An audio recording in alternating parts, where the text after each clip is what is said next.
Hello, and welcome to this April 23rd edition of Stories from Real Life. I'm your host, Melvin E. Edwards, and before we get into the show, I want to remind you that my theme song is performed by Bombay Beach Revival. It's pretty cool to be an independent podcaster with my own original theme song. So I encourage you to go and listen to other music by Bombay Beach Revival on YouTube and Spotify. I know the band will appreciate it.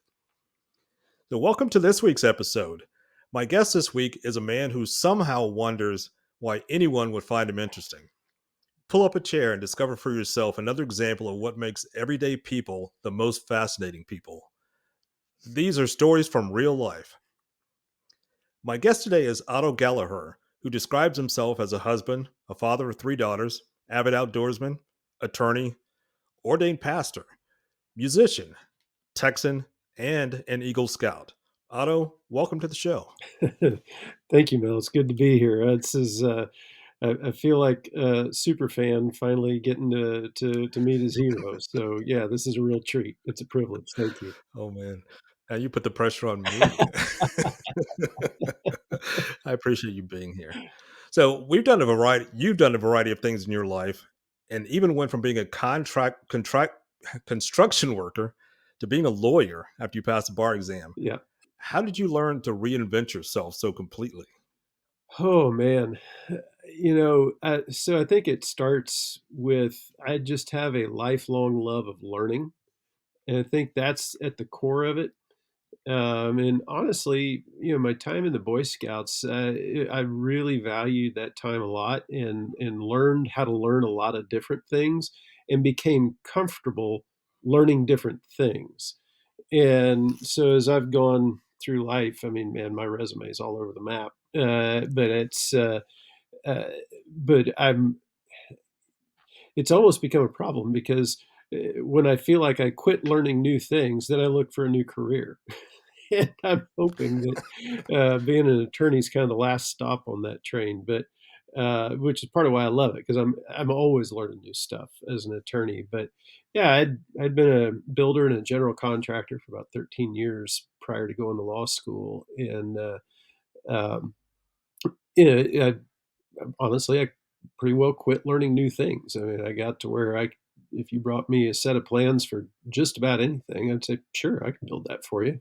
Let's do it. And so it just wasn't as much fun anymore, and I was ready for something else. And I could also, honestly, I mean, I'm 54 years old at this point, and that would have been, you know, I guess about 8 years ago, something like that, that started looking like construction was not going to be a forever thing for me, and my body was starting to feel it too. The knees didn't handle it as well.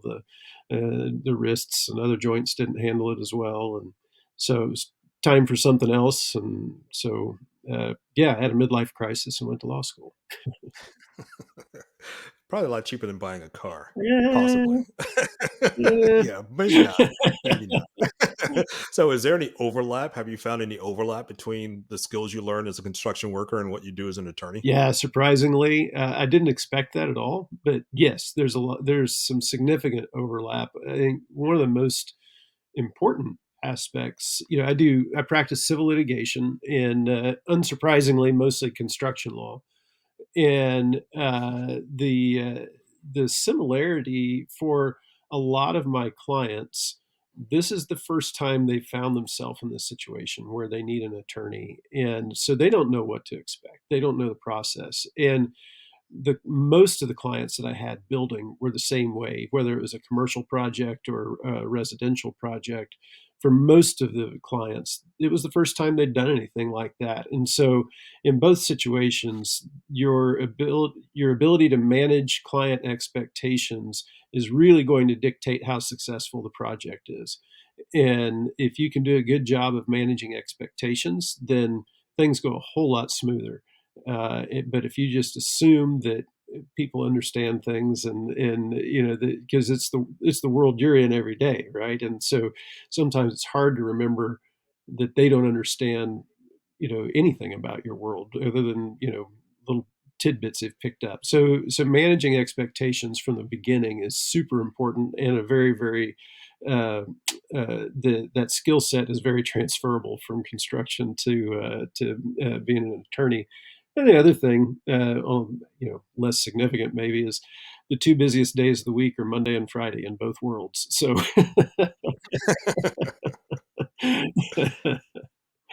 Getting started and getting done, probably. well, that and, for different reasons, but, typically on Mondays, everybody's Mondays are busy, right? Because it's the beginning of the week, you're trying to get the week started off, and that's not atypical in a lot of industries. But Fridays in construction, you're always, it's either you got to pay guys or, whatever. It's a lot of stuff's trying to get done on Friday, and in in the world of litigation, we wind up doing a lot of Friday filings and trying to wreck the weekend for the opposing counsel and so forth. So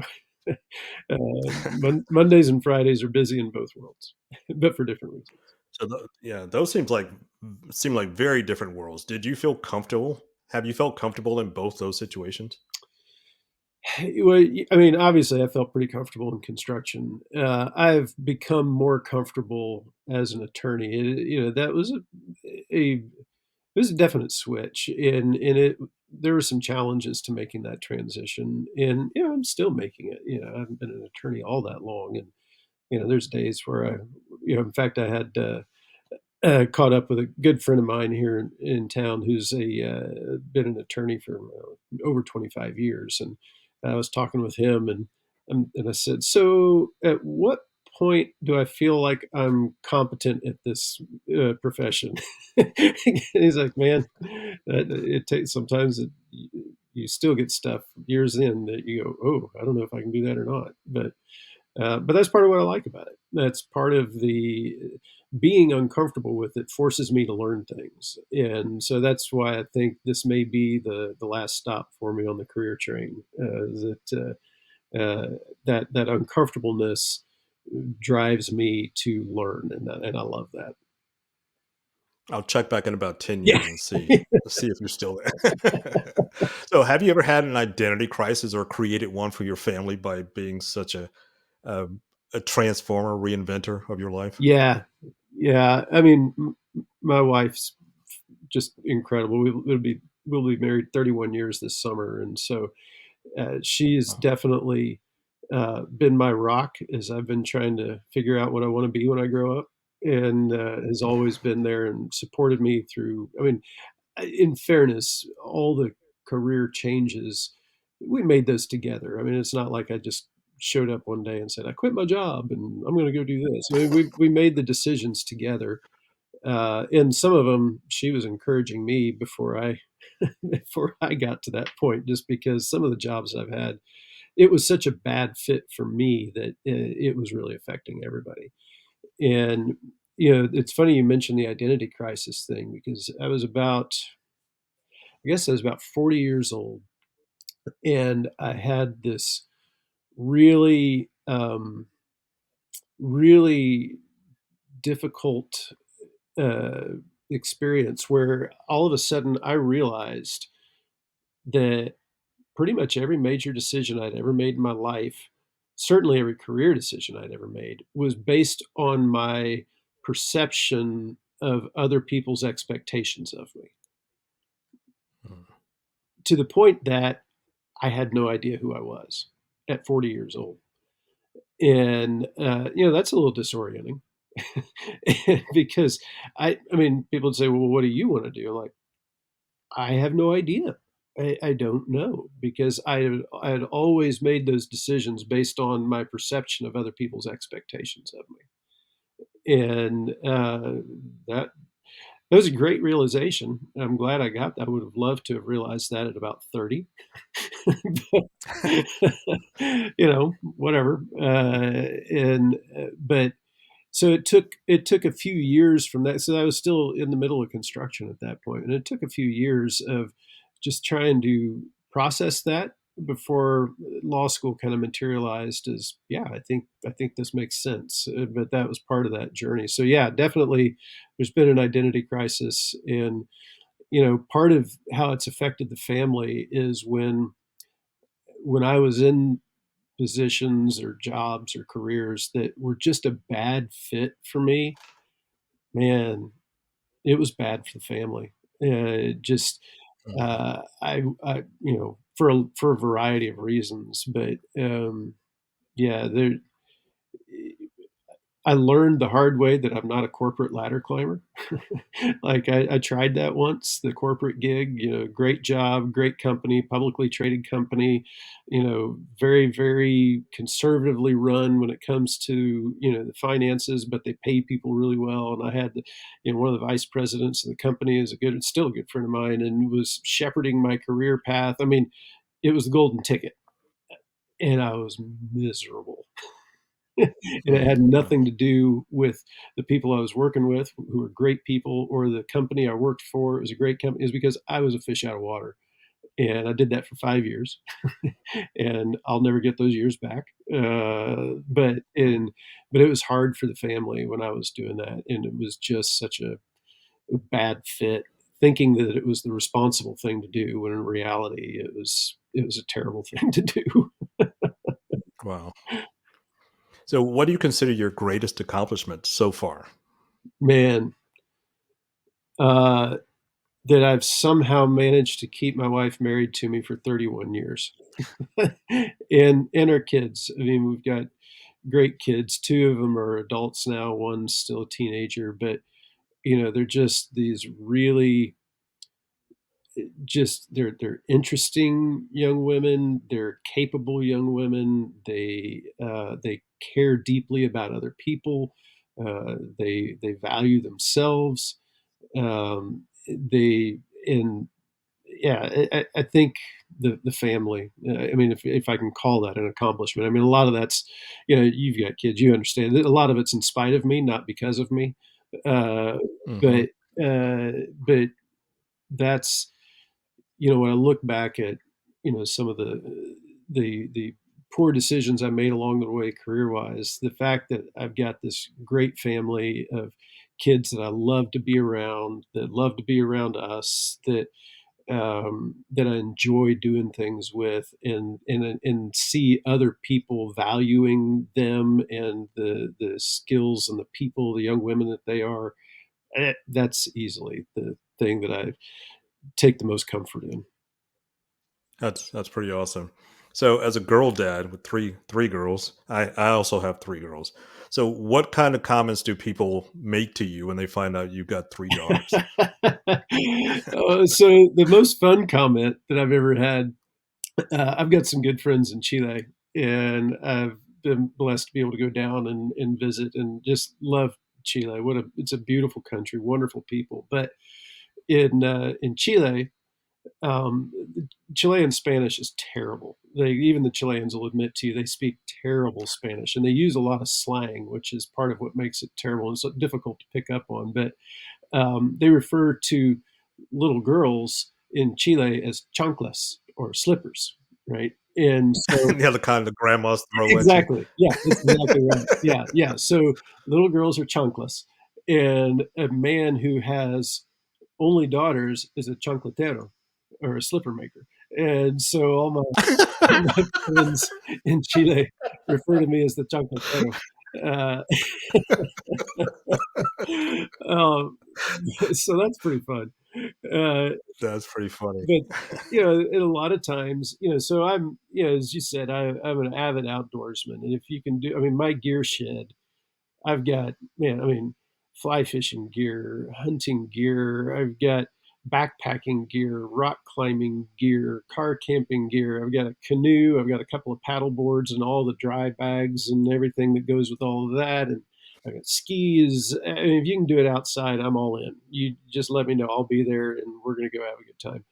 And so, and I've managed a hunting ranch before. And so a lot of people, man, don't you wish you had a son? I'm like, why? I mean, my girls have grown up hunting and fishing with me. I'd start taking them hunting when they're about 3 years old. We go dove hunting together, and the girls have, and the oldest has really adopted that a lot. She and I both volunteer with the Texas Youth Hunting Program, which is a volunteer organization where we're just trying to introduce kids to hunting that don't have access or opportunity to do that. easily. Great program. So she volunteers as a guide with that. And I'm a hunt master and a guide. But the other girls, they're just as comfortable, being outdoors and doing the outdoors things, and they've all learned how to work on their vehicles, and so I mean, I haven't really treated him a whole lot different than I would have if I'd had a son, as far as the things that I go do with my kids. I mean, obviously, girls and boys are different. You raise them different, but as far as what I go do with my kids, I'm like, yeah, let's just go do it together, regardless. And so the girls come with me on all that stuff, and the kind of my goal with it really is that any guy that's not intimidated by their ability to do quote guy stuff, uh, might be worth keeping around. I don't know. We'll see. So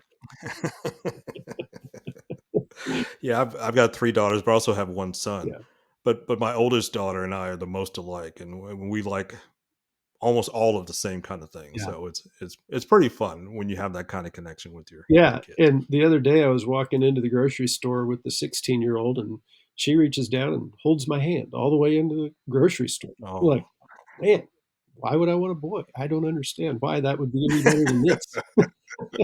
What am I? What do people think I'm missing? I don't know. So another part of your life is that you're an ordained pastor, Hmm. and you told me that you follow Jesus, but with a limp. Yeah, I definitely. I love that. I love that line. You follow Jesus, but with a limp. Yeah. So what do you mean by that? Yeah, so that comes right out of Genesis, and the story of Jacob wrestling with God, right? And there's a buzzword in contemporary Christianity right now: deconstruction and deconstructing your faith, and everybody thinks that's the latest thing to, it's kind of this buzzword, and I I think it's just called faith. I mean, when you look through, the Bible and people that really followed God or really followed Jesus, they all did that.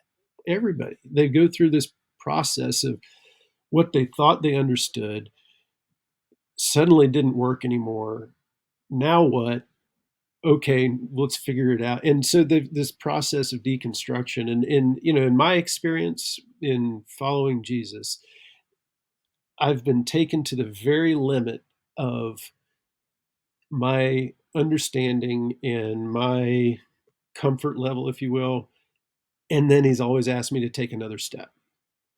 And it's Mhm. always that, like that scene from which of the Indiana Jones movies was it? Temple of Doom, maybe, where he's standing on the edge of the precipice, and it looks like there's no way to get across, and then they scatter some sand or whatever, and like there's this bridge that they couldn't see, and except I've never had any sand to scatter. It's just always, hey, let's take the next step. And honestly, sometimes the next step has been fine, and sometimes the next step has really wrecked me. And yet, in the midst of that, it doesn't change who God is. It just changes my understanding of who God is. And so, yeah, I definitely walk with a limp, and I've gotten to the point where if somebody tells me that they've followed God for a long time and they don't walk with a limp, I'm a little suspicious, frankly, because I think that's just part of the faith experience.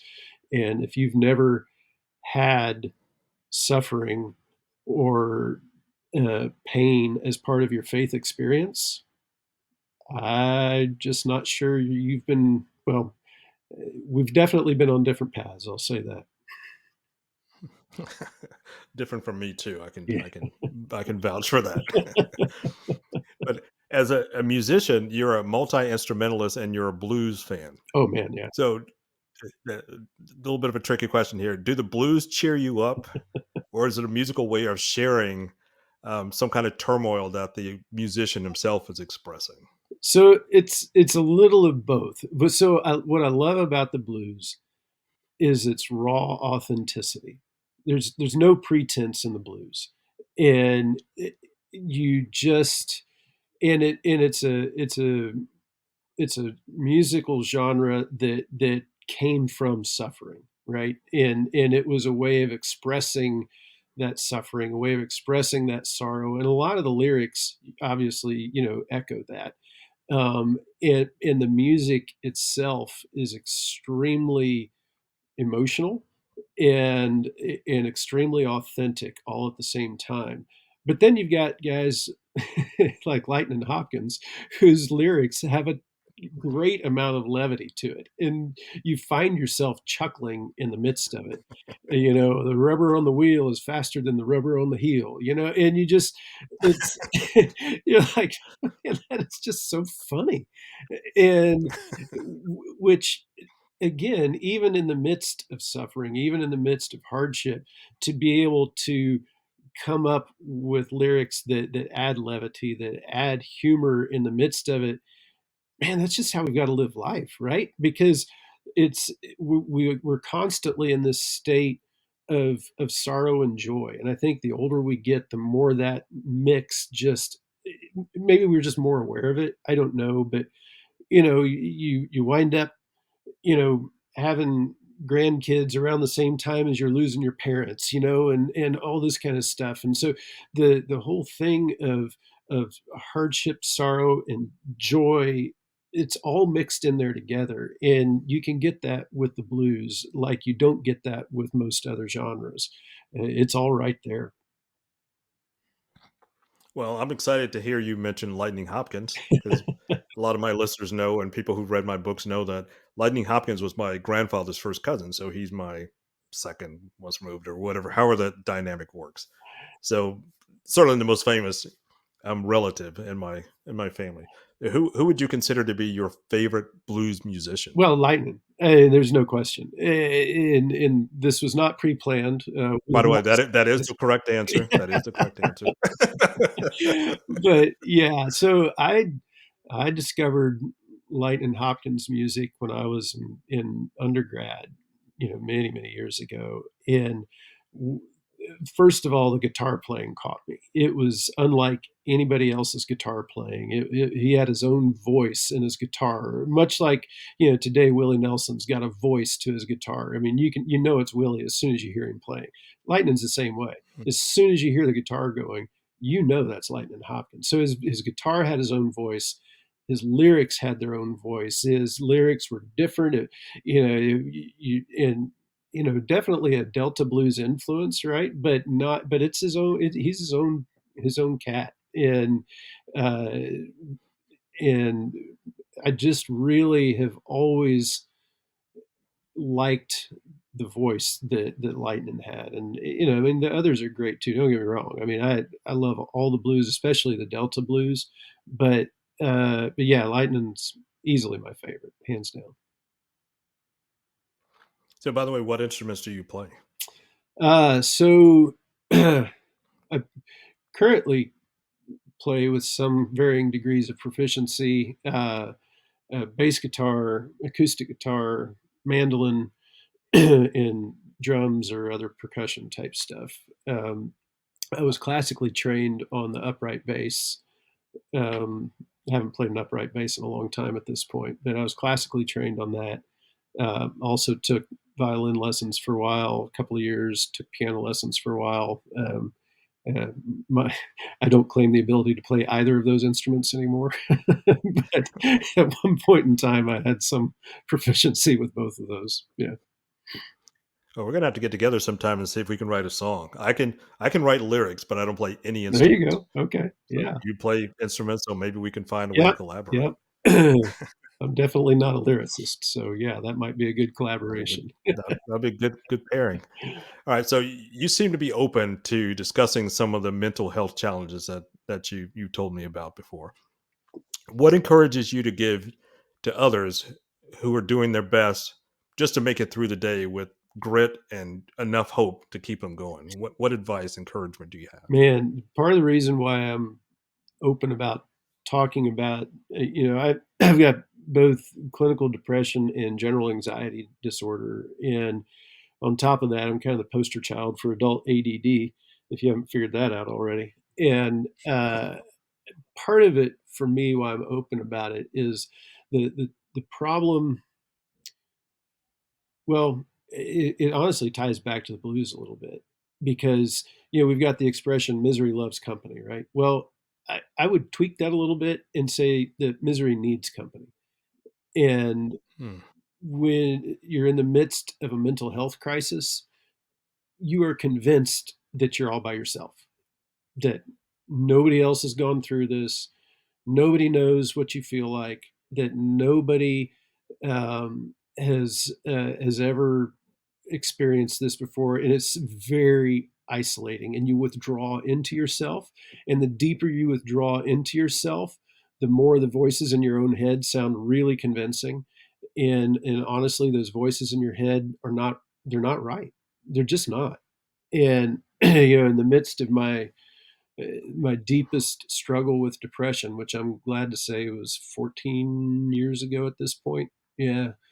Um, I had convinced myself that if I really loved all the people that I say I love, then I would pull myself out of the equation because I was the weak link. I was the one holding everybody else back. They would all be better off without me. And if I really loved them, I'd pull myself out. I'd convince myself of that. Now, had I asked any of them about that? No. We didn't vote on it. This is just what was going on in my head, and I was in such a dark place that those are the only voices I was hearing. And Hmm. thankfully, by the grace of God and my wife's committed love, we got through that, and we're on the other side of that. But it's still a struggle. I mean, it doesn't just go away. Uh, but I just would want people to know you're not alone, and other people struggle with this. And uh, you know raise the flag, reach out, because sometimes just in sharing that struggle, there's some therapy in it. And that's kind of what I'd suggest to other people too is, man, when you see somebody in the midst of a struggle like that, when somebody tells you that they're suicidal, or when somebody tells you about their anxiety, don't try to fix it. I mean, man, unless you've got PhD after your name, you're probably not qualified to fix it anyway. Just walk through it with them. Just let them know they're not alone. Let them know that you're going to share that burden with them. And it's what you hear in the blues, right? It's that shared burden of we're in this together, and we can all identify with this because of the shared suffering that we have. And it's that same kind of thing. And so I think we just need to um, people who are struggling with mental health issues need to understand that there are people out there that are willing to share that burden, and that they're not alone, and that the voices in their own head are almost certainly lying to them, and that talking about it with somebody else, getting outside of yourself, is really, really important for mental health crises.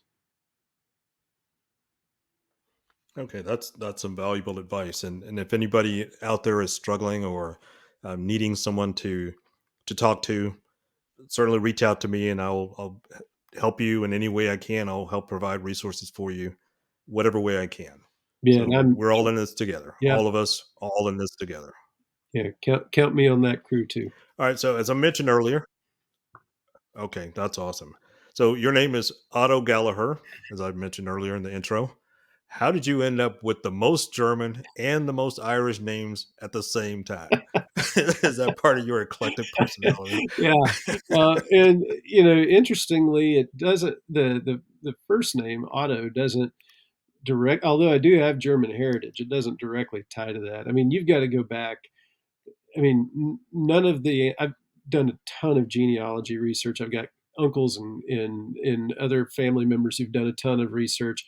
I've yet to find a single ancestor of mine that came to the United States. They all came to the colonies, and so unlike a lot of people, there aren't any. My great grandparents didn't come here from someplace else. We've been here a long time. I'm descended from two signers of the Mayflower Compact. We've been around a long time on this continent, but I do have German heritage and obviously Irish heritage, with Gallaher. But the true background behind my name is that my parents' names are Mike and Sue, and when they were growing up, they were always in class with two or three other Mikes and Sues. It was a very common name, And so they wanted their kids to have less common names. And Dad said there was an old man that lived down the street from him when he was growing up. His name was Otto, and everybody always kind of liked the guy. And so that's where the name came from. I, I think the fact that it only requires two letters, which are very simple letters to form, they probably had some inkling of my capabilities down the road, and being able to spell it the same forward and backwards with is probably that's been beneficial at times in my life. So you'd be the same coming and That's going. right. That's what they had in mind. It's funny how you sort of name names you want your kids to be original. Sometimes people do with spelling, sometimes they do with the name Right. itself.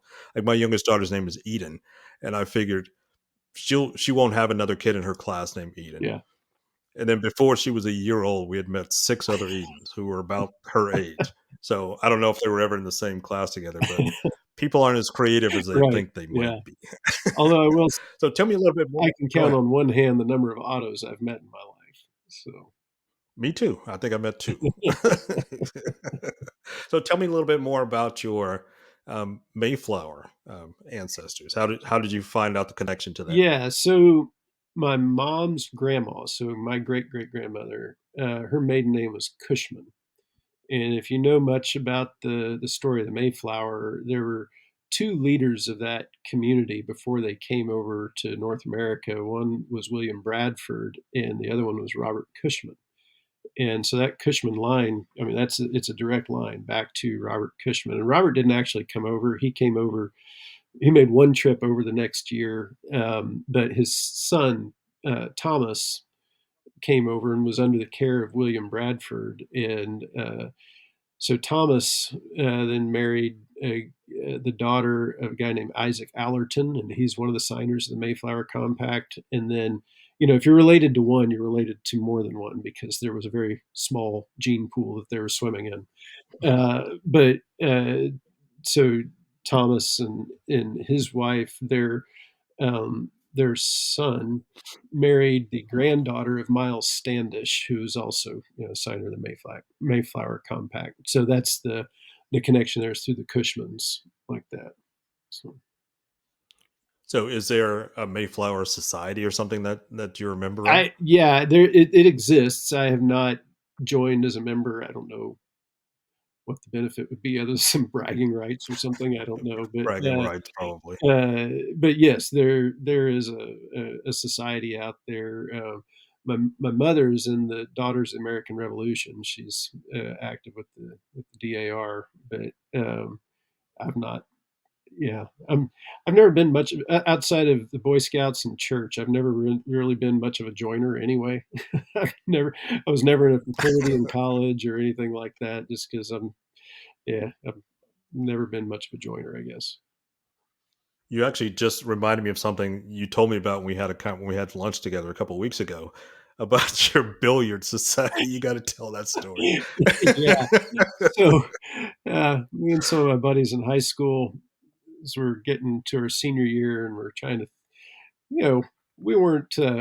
Well, we just made it possible for a lot of other kids to be in the top 10% of our high school class, and we're Selflessly, of very course. selfless. Yes, absolutely, always thinking of others, and um, we had a pool table at our house growing up, and that became kind of the gathering place after school on a lot of weekdays. My buddies would just come over, and we'd all hang out at the house and play pool. And Mom and Dad loved it because they always knew where we were, and they got to hear what was going on in everybody's life, so they kind of knew what all was happening. But so as the time progressed, we decided that hey, we should form a billiards club for the high school, and we even got our chemistry teacher to agree to be the faculty sponsor of the billiards club. And then as we were thinking it through a little bit more, I said, well, gosh, it'd be handy if we all had a leadership position to put on our college applications. So we just decided we'd all be the president of the billiards club. And we did. We just said, yep, we're all the president. And a few of us, myself included, actually did put that on their college application. Did that help you get into whatever school you wanted to? You ended up attending? I went to Stephen F. Austin State University for my undergrad, and there was not a particularly high bar at the time to get into Stephen F. Austin, so I don't know how much of a make it or break it that was for me. Yeah, some registrar probably saw your application and go, "Whoa, look at this Yeah, guy. I'm sure. That's impressive. He is the president of his high school's billiard club." That probably was the differentiator. That set you apart from everybody I'm else. sure. So, as a last question here, and you're welcome to tell as much as you want about this topic, but tell me about some of the books you're currently reading. Oh, yeah. Yeah, and so, again, ADD, right? And I'm all kinda all over the map, but one of my, so I love Texas history, and, that's part of how I connected with you early on when you published your first book, and it's this narrative account of your family. I'm like, "Oh, I'm all over that." I love narrative history, and firsthand accounts, and so I'm reading one of the books I'm reading is called a Quineno Remembers, and that's the folks on the King Ranch are called Quinenos, and it's written by Laurel Cavazos, and Laurel Cavazos was the Secretary of Education under well, both Reagan and H.W. Bush. He kind of spanned both of them, but he grew up on the King Ranch. And he was president of Texas Tech University for a while, and then wound up in the White House. And um, he has a brother that we just renamed Fort Hood for. We renamed Fort Hood Fort Cavazos. Well, that's his brother, and this incredible family. Their dad, Okay. Laurel Senior, was started out as just a cowhand for the King Ranch, and wound up running one of the divisions, being a division manager for the King Ranch. And he was the dad, Laurel Senior, was at the Norias raid, which is a very famous raid. It happened about 1917 on the King Ranch on the Norias division, where some bandits showed up and they had to hold them off. There weren't the army hadn't gotten there or anything, but their dad was one of the key players in holding off the bandits at the Norias raid. And just a fascinating history. One of his brothers has written another book that I read, so I'm reading that because I love Texas history.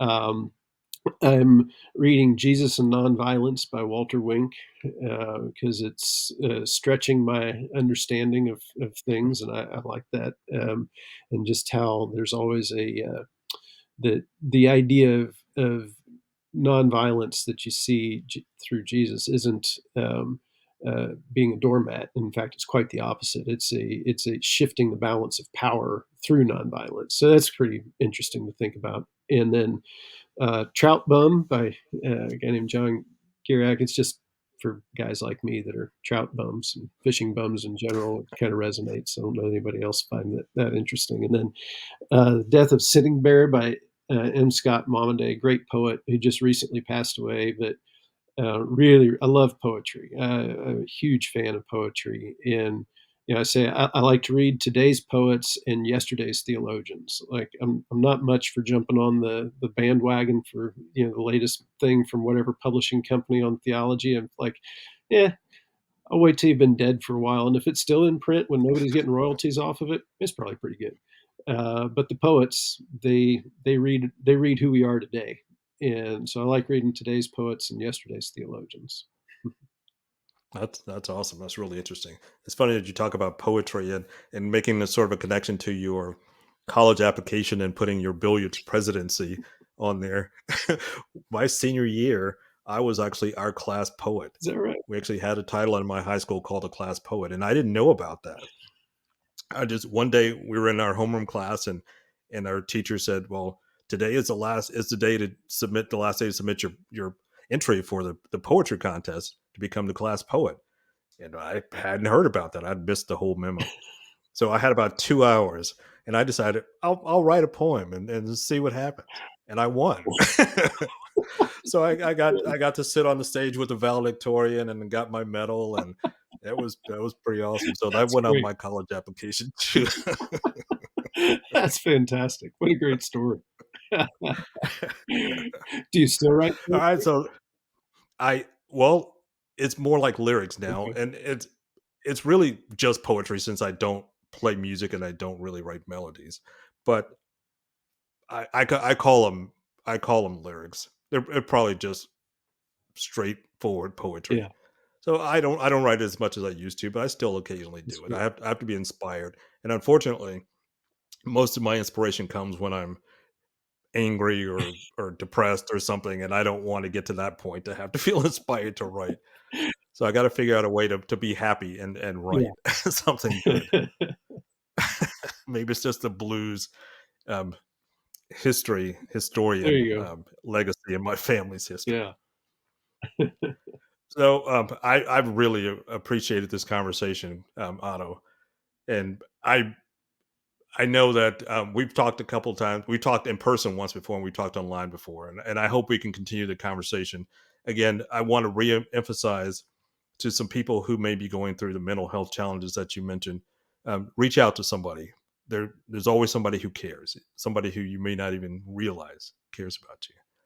So, Absolutely. and thank you for being here today. Oh, thank you, Mel. This is such a treat. Like I said, I'm a huge fan. Have been since you launched the podcast. Love your writing.